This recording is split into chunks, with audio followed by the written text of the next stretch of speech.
Oke, welcome back, balik lagi di channel Raja Pulpop. Oke, sebelum video mulai, saya ingatkan lagi untuk mengklik tombol subscribe dan klik tombol loncengnya agar kalian dapat notifikasi jika Raja Pulpop official mengupload video terbaru. Di video kali ini saya akan menyambung pelajaran yang kemarin. Kalau kemarin sudah saya upload tentang struktur kalimat, jadi menentukan SPOK. Nah, sekarang saya akan melanjutkan pelajaran. Oke, jadi di bahasa Korea itu ada namanya predikat kata benda. Jadi selain predikat itu kata sifat dan kata kerja, di dalam bahasa Korea ada yang namanya predikat kata benda. Jadi predikat kata benda itu ditandai dengan imnida dan imnika. Jadi kata benda plus imnida itu artinya adalah kata benda. Jadi adalah digunakan untuk pernyataan atau jawaban. Sedangkan kata benda plus imnika itu artinya apakah kata benda. Jadi digunakan untuk pertanyaan. Oke, kita lanjut. Kita akan bahas kata benda plus imnida. Jadi adalah kata benda yang sebagai pernyataan. Kita contohkan adalah buku. Oke, jadi buku itu dalam bahasa Korea apa? Ya, benar sekali, cek ya, buku. Sedangkan adalah dalam bahasa Korea imnida. Jadi adalah buku kalau disusun ke dalam bahasa Korea, jadi dibalik. Kalau adalah buku dalam bahasa Indonesia, sedangkan bahasa Korea buku adalah. Buku cek adalah imnida. Jadi adalah buku dalam bahasa Korea, cek imnida. Oke, kita contoh lagi. Adalah tas. Jadi tas itu gabang, adalah itu imnida. Jadi adalah tas kalau dirubah menjadi bahasa Korea menjadi ya gabang imnida. Contoh lagi, adalah guru. Jadi guru itu songsengnim, adalah itu imnida. Jadi adalah guru dalam bahasa Koreanya ya songsengnim imnida. Kalau tadi kita bahas imnida, sekarang kita akan bahas imnika. Jadi kata benda plus imnika itu artinya apakah kata benda, dan itu digunakan sebagai pertanyaan. Contohnya apakah ayah. Jadi ayah itu aboji, sedangkan apakah itu imnika. Jadi bahasa Korea apakah ayah adalah ya aboji imnika. Jadi aboji imnika. Contoh berikutnya, apakah roti. Jadi roti itu bahasa Koreanya pang, sedangkan apakah itu imnika. Jadi apakah roti, pang imnika. Ini pang imnika. Oke, kita lanjut ke contoh berikutnya. Apakah polisi. Jadi polisi itu gyongjalguan, sedangkan apakah itu imnika. Jadi apakah polisi bahasa Koreanya? Ya, benar sekali, gyongjalguan imnika.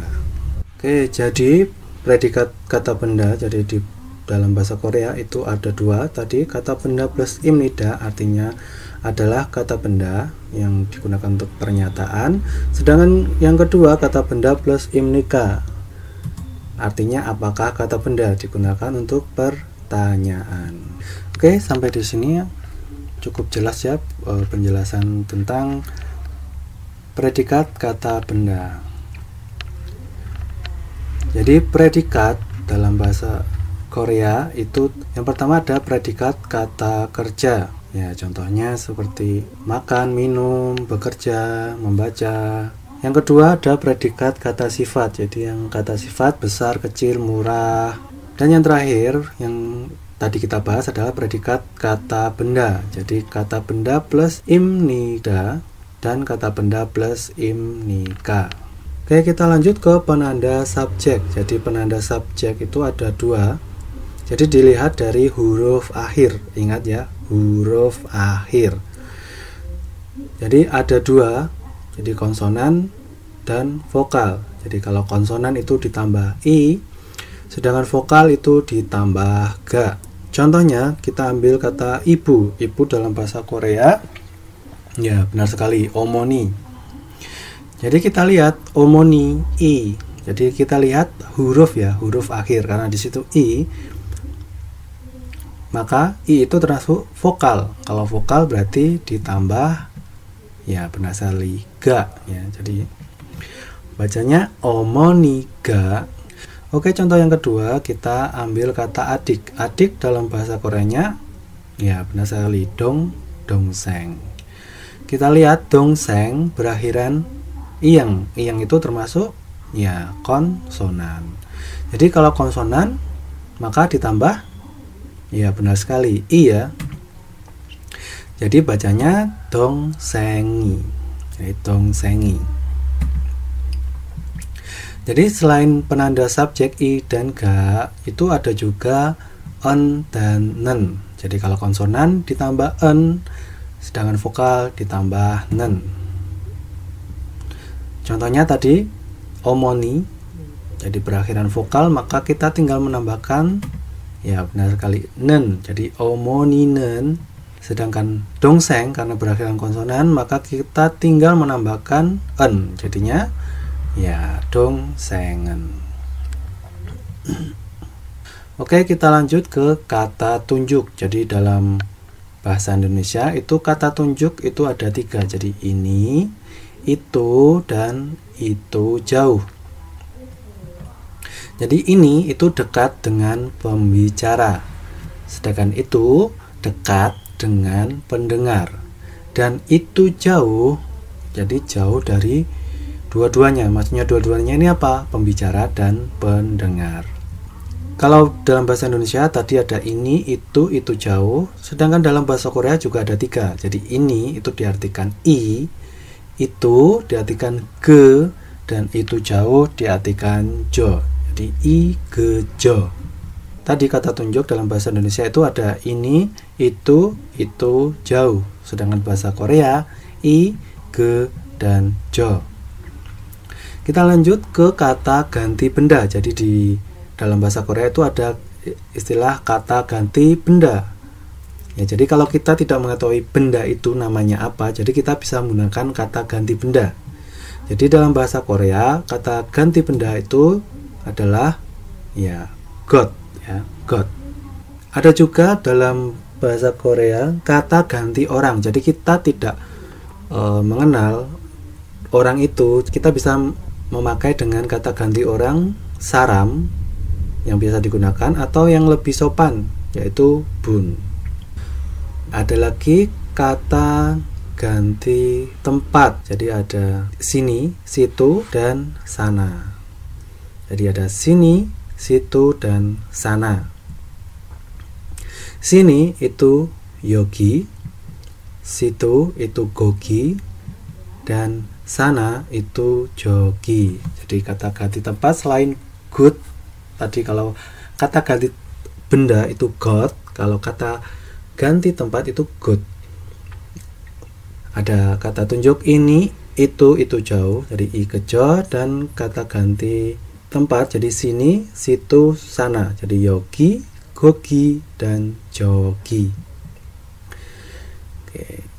Dalam penjabarannya, jadi tadi ada ini, itu jauh, jadi dekat dengan pembicara, sedangkan itu dekat dengan pendengar, dan itu jauh dari dua-duanya. Sedangkan kata ganti tempat tadi ada sini, situ, dan sana. Jadi sini sama ya, dekat dengan pembicara. Jadi kalau yogi berarti yang tempatnya itu ada dekat dengan pembicara. Sedangkan gogi ya, gogi situ itu tempatnya itu dekat dengan pendengar atau lawan bicara kita. Sedangkan jogi sana, jadi itu jauh dari dua-duanya.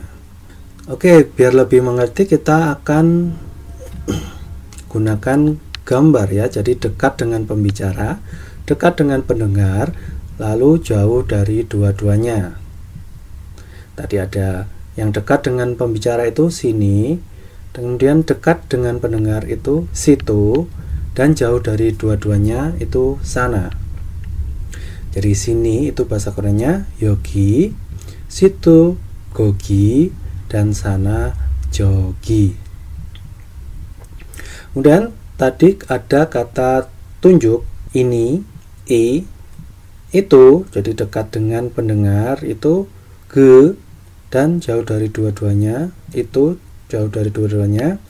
itu pakainya jo, jadi i, ge, jo. Oke, kita lanjut.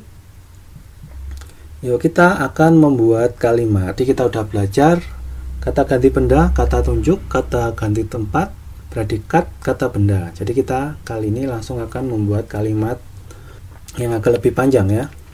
Jadi ada subjek, objek, dan predikat. Yang pertama, kita akan merangkai benda ini adalah papan tulis. Jadi benda ini adalah papan tulis. Di video sebelumnya kita udah belajar cara menyusun kalimat. Pertamanya kita akan atau harus mencari predikatnya dulu. Nah, di sini predikatnya ya adalah papan tulis, karena di situ ada adalah, maka ikutnya predikat kata benda. Kita akan gunakan rumus pencari subjek, yaitu yang predikat, jadi yang papan tulis. Jadi benda ini. Jadi benda ini sebagai subjek. Jadi dalam penyusunan bahasa Korea SKOP, kita artikan dulu dari subjeknya benda ini. Jadi kalau benda ini dibalik, ini benda. Jadi kata tunjuk, jadi ini tadi ya i. Kemudian kata ganti benda, itu tadi kita udah pelajari, ya benar sekali, got. Jadi i got, karena dia subjek, kita harus menambahkan penanda subjek. Kita lihat akhirannya, di situ ada siot. Jadi siot itu termasuk konsonan. Jadi kalau konsonan ditambah, ya benar sekali, i ya. Jadi i gosi. Langsung ke predikatnya. Papan adalah papan tulis. Jadi kalau adalah papan tulis itu akan dibalik, jadi papan tulis adalah. Jadi papan tulis ya cilpan adalah imnida. Igosi cilpan imnida. Itu artinya benda ini adalah papan tulis. Bagaimana kita kalau menggunakan en? Ya jadi boleh-boleh saja. Kita akan menggunakan penanda subjek itu menggunakan en.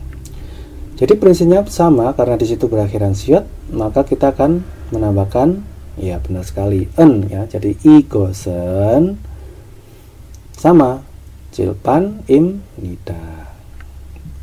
Kita lanjut ke contoh yang kedua. Benda itu adalah papan tulis. Benda itu adalah papan tulis. Kita cari predikatnya dulu. Ya, di situ ada adalah papan tulis. Jadi predikat kata benda. Jadi benda itu subjek. Kita artikan dari subjek dulu, benda itu. Jadi itu kita bisa gunakan ge atau jo. Jadi ge benda got, karena subjek kita tambahi penandanya. Jadi ge gosi papan tulis cilpan im nida. Sama kita juga bisa menggunakan en. Jadi ge gosen cilpan im nida. Kita lanjut ke itu jauh ya. Jadi kita cari sama predikatnya adalah papan tulis, subjeknya benda itu jauh. Jadi itu jauh itu pakainya jo, pengganti benda sama got. Lalu kita tempelkan penanda subjek i. Jadi jogosi benda itu cilpan papan tulis im nida adalah. Jadi jogosi cilpan im nida, benda itu jauh adalah papan tulis. Sama kita juga bisa menggunakan en. Jadi jogosen cilpan im nida. Oke, kalau tadi kita adalah, sekarang kita akan mencoba ke apakah. Jadi benda ini apakah pintu? Kita cari predikatnya sama, apakah pintu, kemudian sebagai predikat kata benda, kemudian benda ini itu sebagai subjek.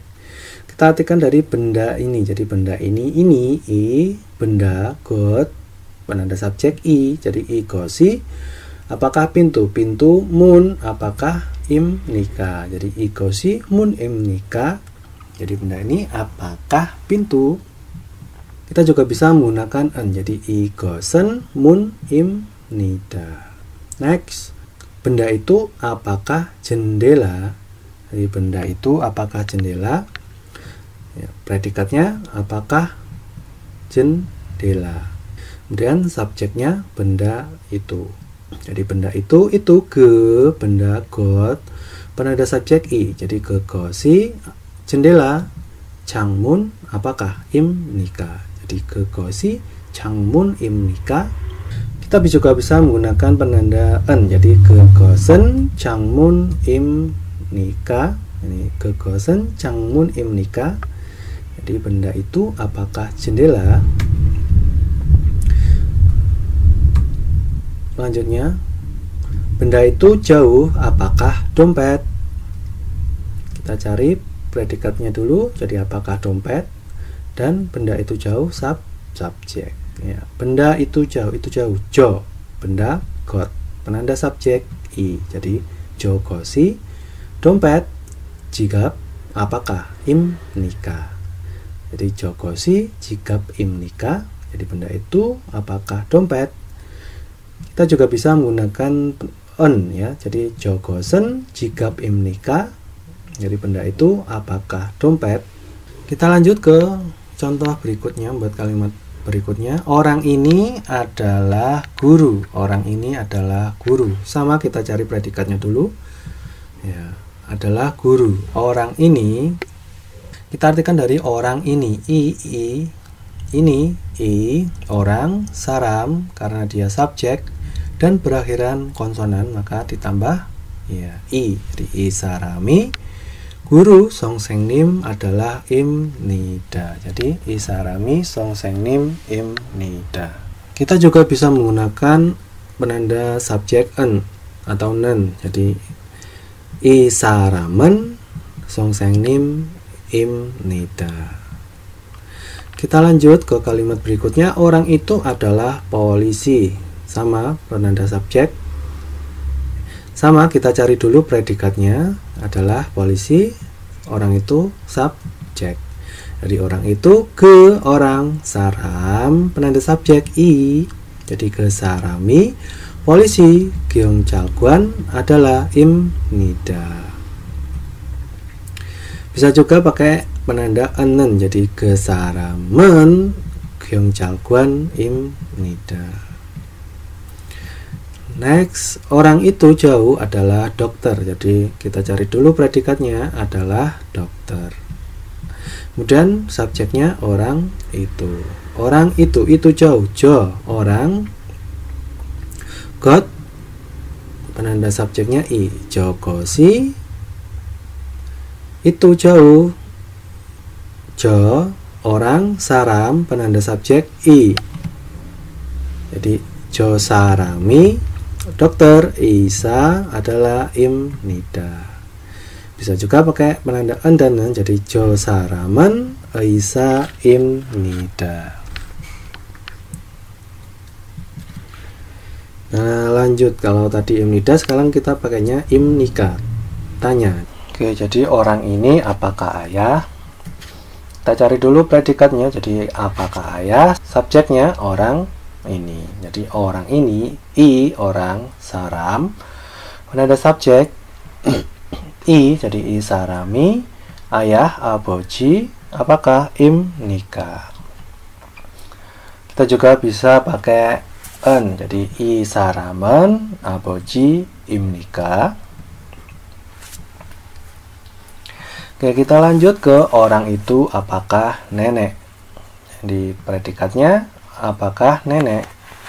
Orang itu subjek. Jadi orang itu ke orang saram penanda subjek I ke sarami. Nenek harmoni apakah im nika.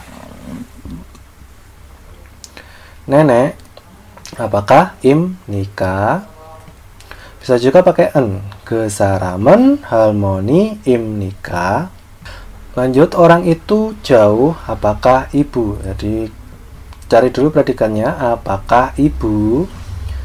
Kemudian subjeknya orang itu. Jadi orang itu jauh, jauh. Jo orang, saram penanda subjek i, jo sarami, ibu omoni, apakah im nikah. Bisa juga pakai en, jo saramen omoni im nikah.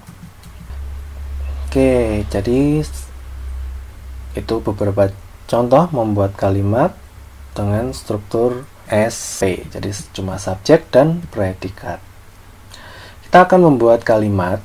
Kalau tadi SP, sekarang SPO, subjek, predikat, dan objek. Sebelum membuat kalimat, saya akan menjelaskan tentang penanda objek. Kalau tadi penanda subjek, sekarang penanda objek. Jadi penanda objek itu sama, ada dua, konsonan dan vokal. Jadi jika huruf akhir sama ya, jika huruf akhir, kalau konsonan itu ditambah l, sedangkan vokal itu akan ditambah rel. Contohnya buku. Buku itu cek, dia sebagai objek, maka karena dia konsonan maka akan ditambah l. Jadi cekel. Contoh yang kedua, kursi. Kursi itu eija, ja, karena dia berakhiran vokal maka ditambah rel. Jadi eijarel.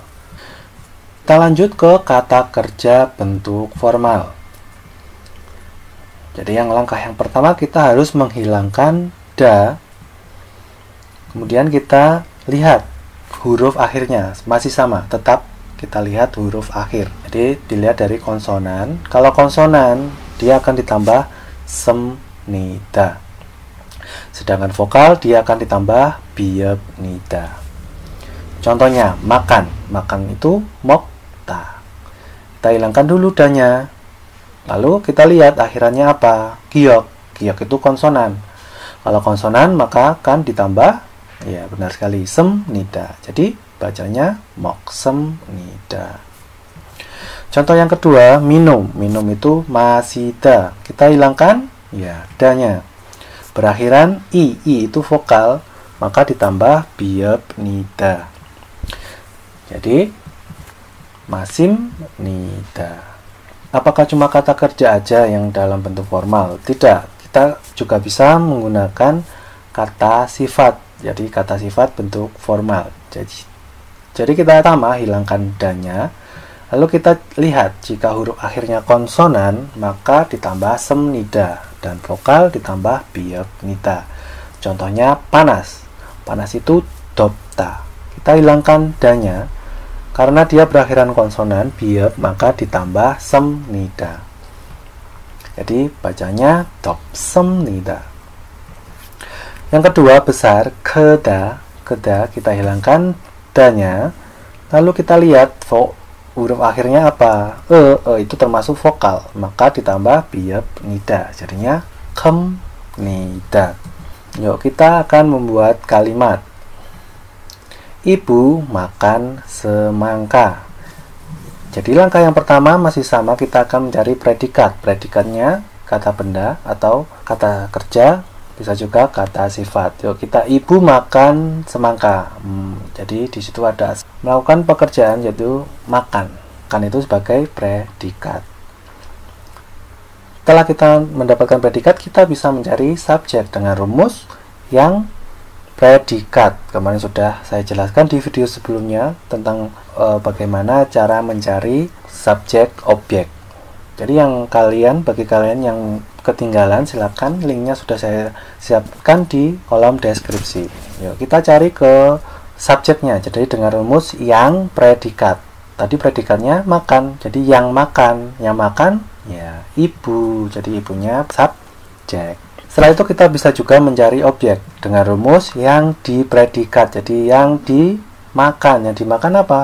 Ya semangka. Jadi semangka objek.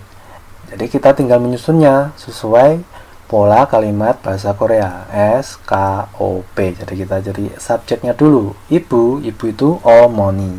Karena dia subjek kita kasih tanda omoni. Jadi omoni ga. Kenapa ga? Ya karena dia berakhiran vokal.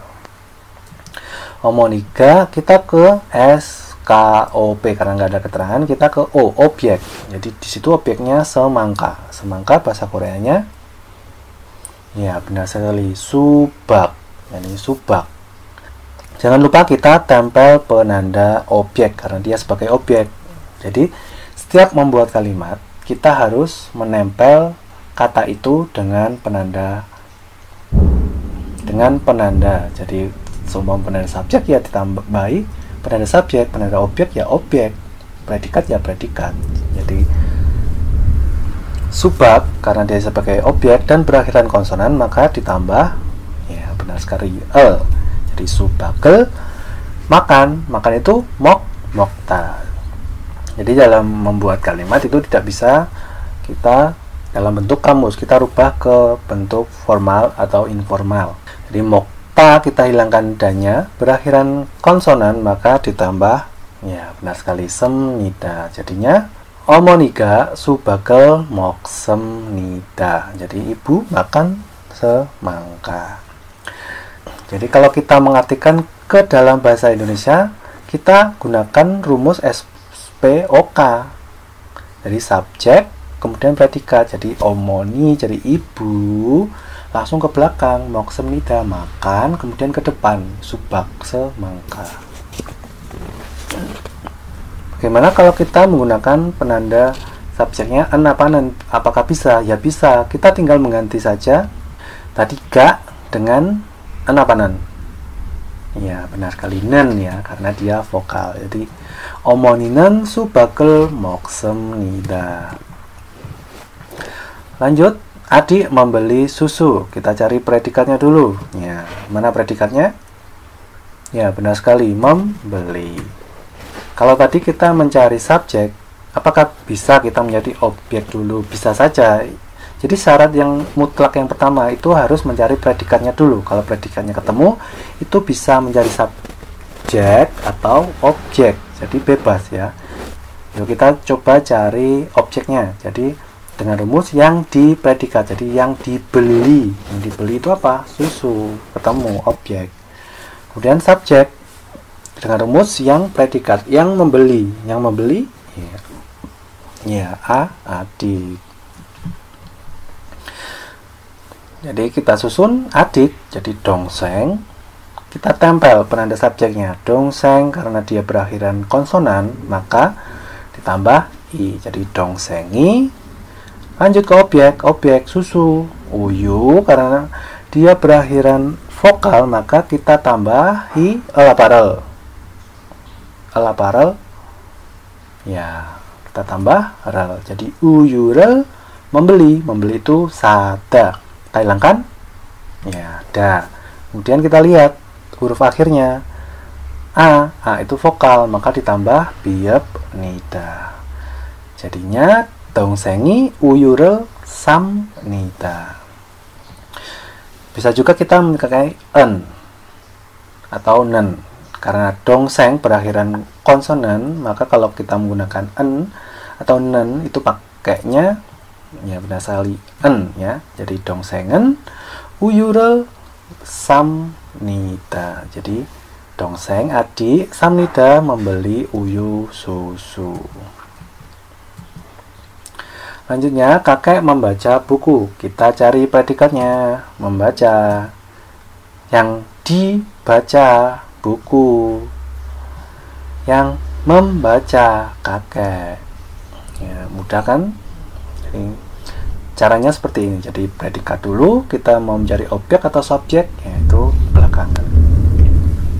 Kakek haraboji. Jadi haraboji karena berakhiran vokal, karena dia subjek maka ditambah ya ga. Haraboji ga buku cek karena dia objek maka ditambah ya membaca ikta, kita hilangkan danya lalu tambah ya semnida, jadi iksemnida. Dari harabojika cekel iksemnida. Bagaimana kalau menggunakan penanda subjek en atau nen? Bisa, kita lihat saja. Kalau di situ kan aboji berakhiran vokal, maka ditambah nen. Jadi abojinen cekel iksemnida. Oke, sampai di sini dulu penjelasan kali ini. Untuk mengecek kalian bisa atau tidak, silakan kalian membuat kalimat. Oke, jadi kalian silakan membuat kalimat dengan ada unsur subjek, predikat, dan objek. Silakan tulis jawaban kalian di kolom komentar. Nanti saya akan bantu cek pekerjaan kalian. Oke, sampai di sini dulu. Saya Raja Bob undur diri. Kita ketemu di next video. Tunggu sango buat jusoso, kumap semida.